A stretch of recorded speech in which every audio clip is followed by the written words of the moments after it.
Combate ao crime, polícia prende quadrilha acusada de roubos a caixas eletrônicos e sequestros em Santa Catarina. Houve confronto e um dos bandidos acabou morto. Continua em Criciúma o trabalho para identificar a causa do desabamento de uma casa no início deste mês. 3 pessoas morreram. Alerta na saúde, a segunda semana de campanha de vacinação contra a gripe está. O público-alvo foi imunizado em Santa Catarina.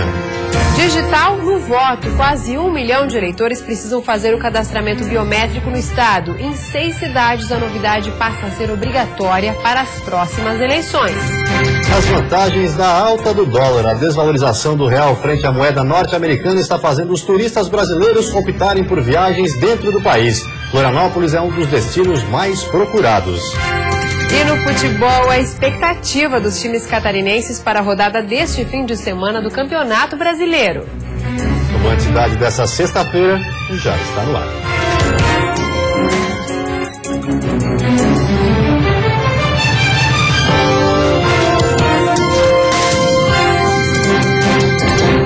Olá, boa noite. Olá, boa noite. Foi deflagrada hoje a Operação Dinamite. As investigações começaram no dia 1º de março. E uma quadrilha especializada em roubos a caixas eletrônicos foi presa. 2 meses começou depois de uma explosão num terminal da Caixa Econômica, no dia 1º de março, em Balneário Camboriú. A partir disso, nós começamos a reunir elementos, indícios do grupo criminoso que tinha agido naquele local. E as investigações contaram com muitas imagens, muitas fotografias, apreensões de materiais relacionados ao crime. Na manhã de hoje foi deflagrada a Operação Dinamite, com os policiais cumprindo 7 mandados de prisão. As prisões aconteceram em 3 cidades aqui da região: Itajaí, Balneário Camboriú e Camboriú. Em Curitiba, no Paraná, os policiais fizeram buscas, mas não encontraram o suspeito. Em Balneário Camboriú, a polícia precisou fazer uma entrada tática com escudos balísticos em um apartamento. No local, Eliel estava sozinho, sentado em uma cama com uma arma calibre 38 empunhada. Quando a polícia anunciou voz de prisão, ele tentou reagir e foi baleado. A partir do momento que nós entramos na residência com todas as precauções, ele já estava embarricado, esperando a ação dos policiais com arma em punho. Eliel Silvestre de Freitas, de 30 anos, era o mentor da organização. Estava foragido do sistema prisional paranaense e tinha 4 mandados de prisão em aberto. Ele também era afiliado à facção paulista PCC. Uma outra investigação já realizada por nós há mais de 1 ano pela Polícia Civil, envolvendo esses mesmos indivíduos criminosos na prática de pelo menos 4 crimes de extorsão mediante sequestro que ocorreram em Santa Catarina entre os anos de 2013 e 2014, onde gerentes de bancos foram mantidos reféns juntamente com vários familiares na tentativa de ser obtido dinheiro então dessas instituições. A quadrilha especializada em roubos a caixas eletrônicos era a maior do estado, mais perigosa e violenta. Tivemos alguns casos aí que foram identificados, eles que se depararam com a polícia militar, eles tiveram uma reação extremamente violenta, atirando com arma de grosso calibre, inclusive com a utilização de vários fuzis, para tentar afugentar qualquer ação de qualquer órgão de segurança. A polícia agora investiga se a quadrilha foi a autora da explosão de um caixa eletrônico em uma cooperativa de crédito em janeiro do ano passado, aqui em Itajaí. Continuam em Criciúma, no sul do estado, os trabalhos para identificar a causa do desabamento de uma casa que matou 3 pessoas no início deste mês. As partes maiores dos entulhos da casa começaram a ser retiradas. O carro da família foi encontrado em meio aos escombros. O trabalho de remoção é feito para que os pilares e as vigas possam ser analisados. Diversos órgãos acompanham o serviço, inclusive a Defesa Civil de Criciúma. Um laudo está sendo elaborado para apontar as causas do desabamento. Agora a gente começou a chegar em alguns pontos que realmente são curiosos para nós, né? Mas eu não tenho formação em engenharia, mas acompanhando os engenheiros está chamando bastante a atenção deles e com isso requer agora essa análise mais detalhada e posterior a isso sair o laudo final. Existe a possibilidade de falha estrutural, hipótese que só poderá ser comprovada com a conclusão do laudo do Instituto Geral de Perícias. O desabamento ocorreu na madrugada do dia 6 de maio. Na residência estavam 5 pessoas, 3 acabaram morrendo. Entre elas, o casal Daiane Osório, de 32 anos, e Adriano de Souza, de 41. E a seguir, tarifa social de energia. Até 30 de junho, famílias que contam com benefício no estado precisam fazer o recadastramento. E ainda a atualização. Quase 1 milhão de eleitores catarinenses precisam fazer o cadastro biométrico.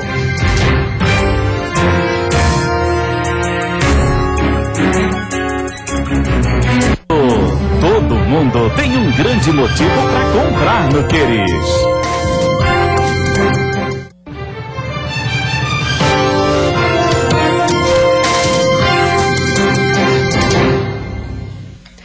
A campanha de vacinação contra a gripe prossegue até a próxima semana, mas por enquanto os números da imunização no estado são considerados baixos.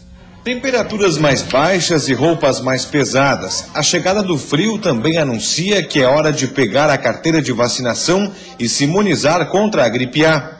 A vacinação começou no dia 4 de maio. Em algumas cidades, os números preocupam por causa da pouca procura. É o caso de Joinville. Há uma semana para o fim da campanha, apenas 36% das pessoas que estão nos grupos de risco compareceram aos postos de vacinação. A partir do momento que a pessoa toma a vacina, ela leva de 10 até 15 dias para desenvolver a proteção.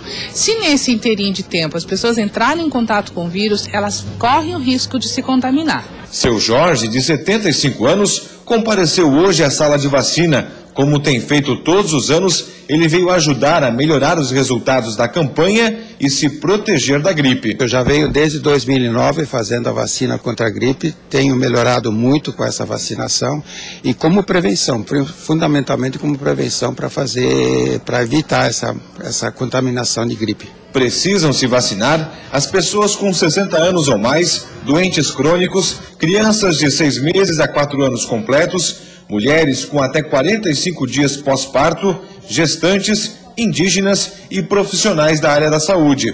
Nos últimos 2 anos, 55 pessoas morreram por causa da gripe A em Santa Catarina. Neste ano, o primeiro caso já foi confirmado em Videira, meio oeste catarinense. Um homem de 57 anos morreu nesta semana, vítima da doença. Além dos vírus H1N1 e H3N2, a preocupação aumenta no inverno com o tipo B. E para esse ano, então, a gente já está sendo apontado sintomas mais intensos e mais agressivos. Então, nós temos aí o vírus tipo B, que está trazendo uma certa preocupação em virtude dessa sintomatologia mais agressiva que está aparecendo. O sábado vai ser de nebulosidade variável, com chuva fraca na maioria das regiões. Temperatura em elevação, a mínima fica em 10 graus na Serra e a máxima em 25 no sul do estado. No Planalto Norte, mínima de 12 e máxima de 18 graus. No Oeste, Grande Florianópolis e Litoral Norte, a máxima chega aos 24. No Vale do Itajaí, mínima de 19 e máxima de 22. No domingo, as temperaturas se mantêm baixas pela manhã e à noite, mas o tempo volta a ficar firme em todo o estado. De olho no prazo, famílias catarinenses que contam com o benefício da tarifa social de energia elétrica precisam fazer o recadastramento junto à Celesc até o dia 30 de junho.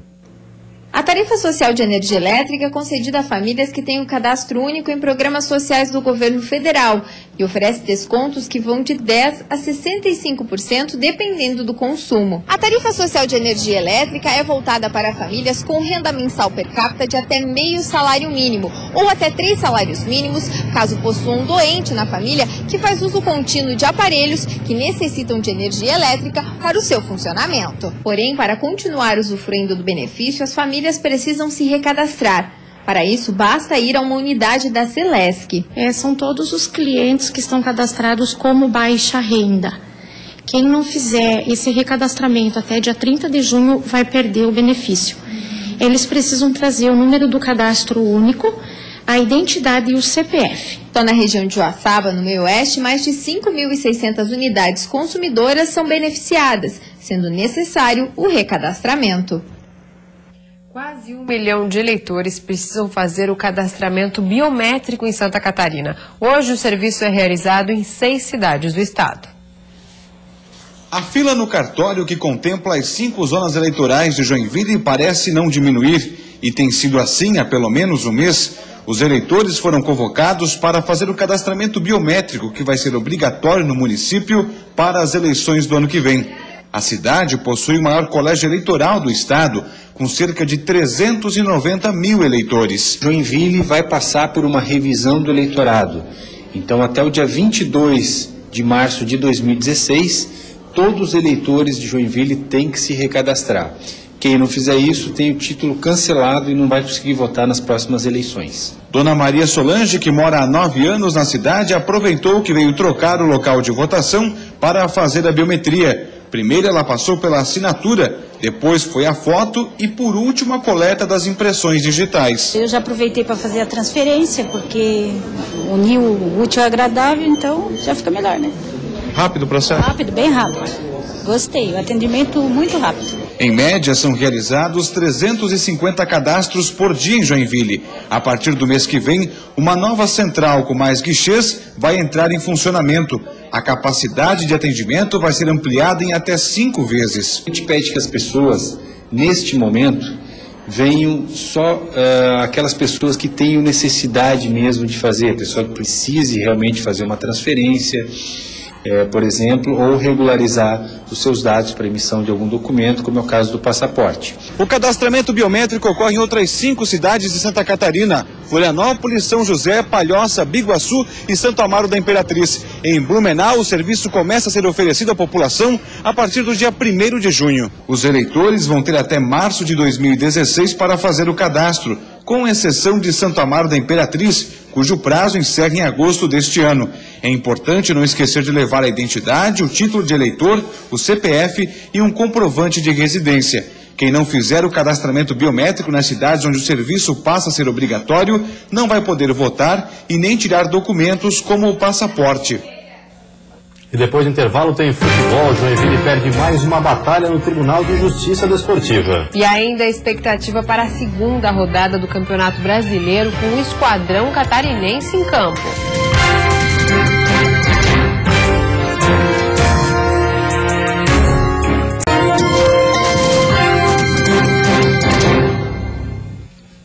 Futebol em batalha judicial. O TJ julgou mais uma vez o Joinville ontem à noite e novamente condenou o time à perda de 4 pontos. O clube ainda vai recorrer.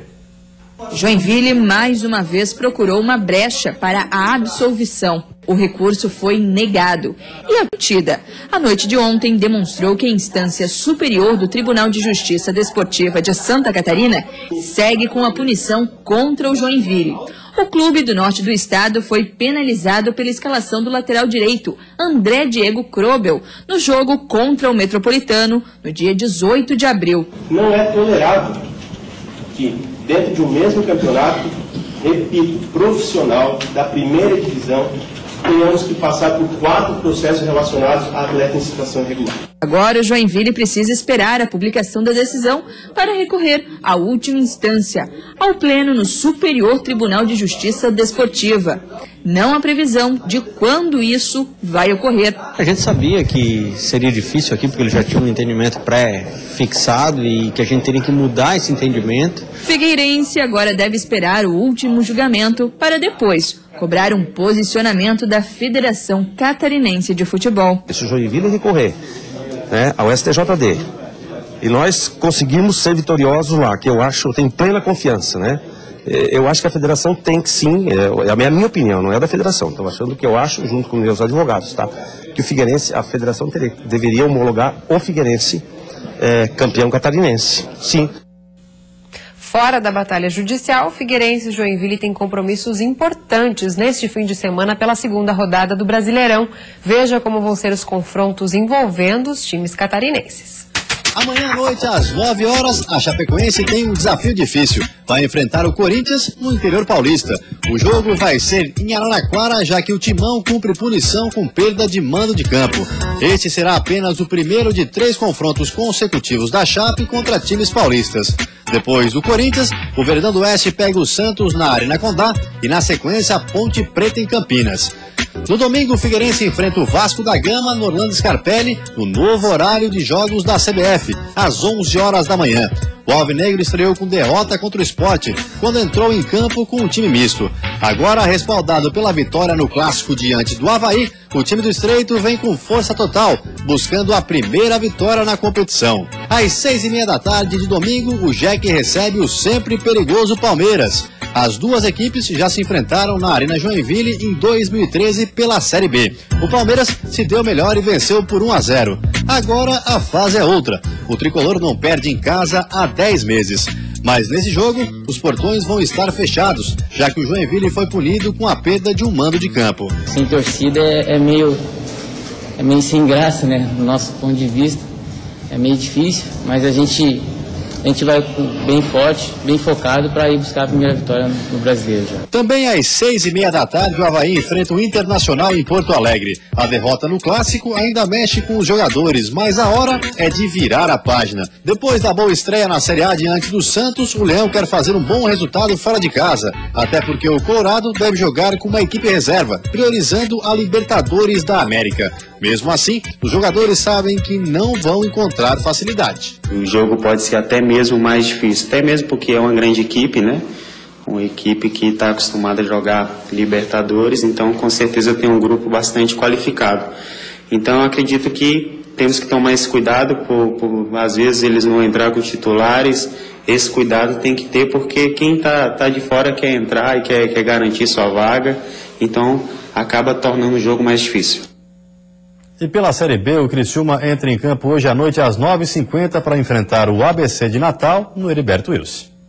O último jogo do Tigre diante da torcida foi no dia 12 de abril, na vitória por 1-0 diante do Metropolitano pelo Campeonato Catarinense.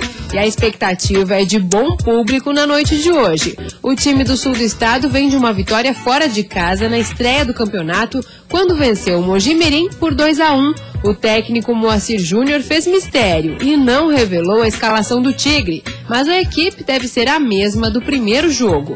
O time do Rio Grande do Norte não vive um bom momento, perdeu as últimas 3 partidas disputadas.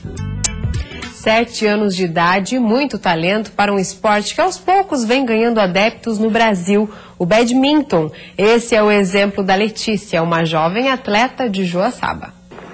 Pequena em tamanho e também na idade. Com apenas 7 anos, a agilidade e destreza de Letícia impressionam.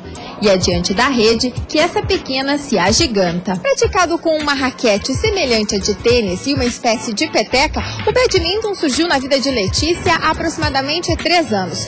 Tempo suficiente para aflorar o seu talento. Hoje, entre as conquistas, ela acumula títulos de vice-campeã e 3º lugar em categorias nacionais. Eu gosto de jogar badminton e eu fiquei bem feliz. E não para por aí. Recentemente, ela foi convocada pela seleção brasileira para disputar o Pan-Americano Júnior de Badminton, que acontece em agosto no México. Agora é hora de buscar recursos e intensificar a preparação. Para ela ser convocada, ela teve que ter uma classificação no ranking nacional. A gente participou em Campinas há 2 meses atrás, do Nacional em Campinas. E a Letícia, ela ficou em 3º lugar individual e vice-campeã na dupla mista. E também na etapa que teve do estadual em Joaçaba, ela ficou vice-campeã. Então isso qualificou ela a estar sendo convocada pela seleção brasileira. Além de Letícia, cerca de 200 atletas treinam nas categorias de base da Associação Meio Oeste de Badminton. E já são mais de 100 medalhas conquistadas.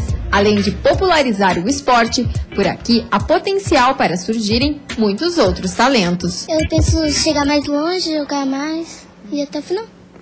Quem sabe aí conseguir muitas medalhas? É. E a seguir, retração da economia. Santa Catarina registra queda na venda de veículos. Em compensação, a alta do dólar está impulsionando viagens pelo país e aquecendo a economia no estado.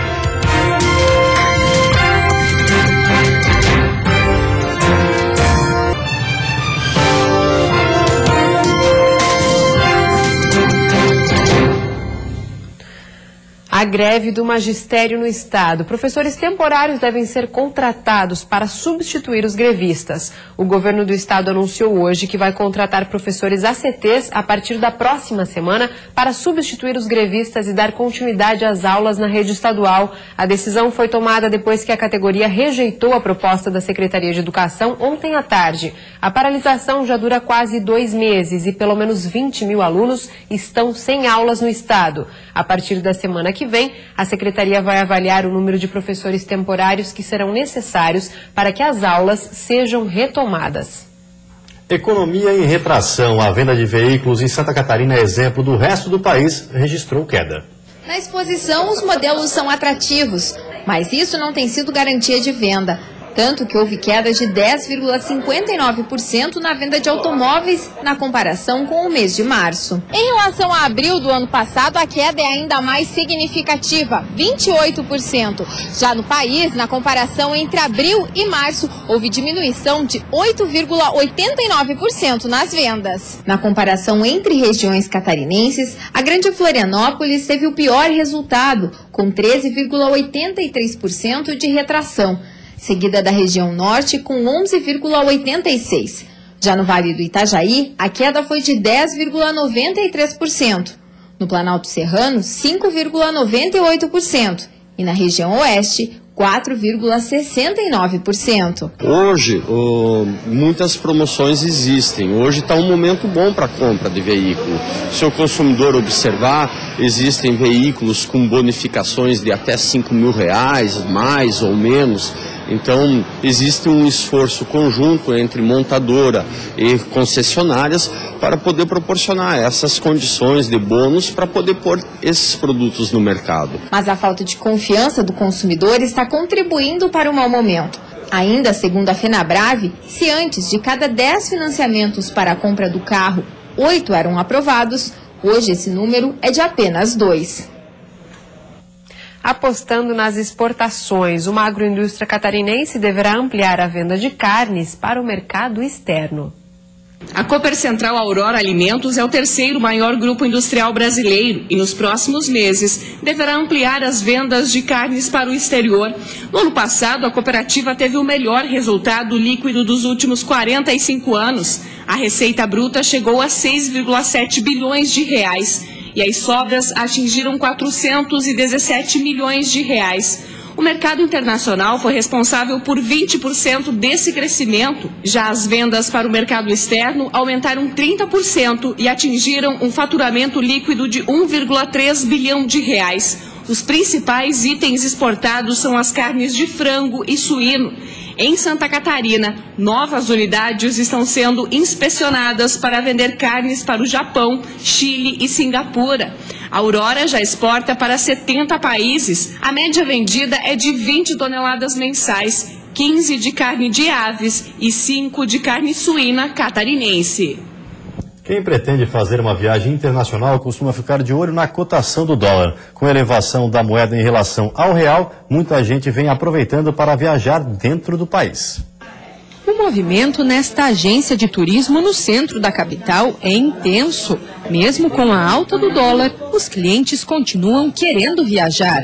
A empresária explica que o roteiro quase sempre já está planejado e que o turista pode até fazer algumas mudanças, mas não deixa de ir. Hoje tem destinos que estão muito na moda e a pessoa, quando tem a ideia de fazer esse destino e que já conhece muitos outros, né? Porque hoje em dia está mais fácil viajar, apesar da alta do dólar, então a pessoa fica com a ideia fixa do destino e acaba adequando esse local. Se as viagens de avião são cada vez mais populares para quem quer deixar o país, o contrário também acontece. O mercado nacional está aquecido e, de acordo com a Santur, cada vez mais repleto de turistas estrangeiros, que veem mais atrativos no Brasil, além da moeda vantajosa. Não estamos falando só dos estrangeiros do Mercosul, mas estrangeiros tanto dos Estados Unidos como Canadá e de vários países da Europa, até do Oriente Médio, enfim. O mix de estrangeiros que vem hoje a Santa Catarina é bastante grande. Quem mora no Brasil também está optando por conhecer o país. Uma pesquisa feita pelo Ministério do Turismo com turistas brasileiros revelou que 7 dos 10 destinos mais procurados por eles em 2015 ficam em território nacional. As cidades litorâneas estão no topo da lista e Florianópolis aparece em destaque, ao lado do Rio de Janeiro, Natal, Fortaleza e Porto de Galinhas. Mas se o alvo mesmo for o exterior, o ideal para quem quiser economizar é optar por destinos mais baratos, ficar menos dias ou fechar o pacote com bastante antecedência. Nada de deixar para a última hora. As promoções em passagens aéreas são frequentes, segundo a agente de turismo, e é possível garantir bons preços sem correria. Sempre o planejamento é a forma de otimizar custos para a viagem. E antes de encerrarmos, vamos ver como está o trânsito ao vivo aqui na capital. Você vê imagens das pontes Pedro Ivo Campos e Colombo Salles, movimento intenso, com lentidão em ambos os sentidos. Na capital faz 21 graus nesse momento. E você fica agora com o Jornal da Band. Um ótimo final de semana a todos e até segunda-feira. Um bom fim de semana para você. Até segunda.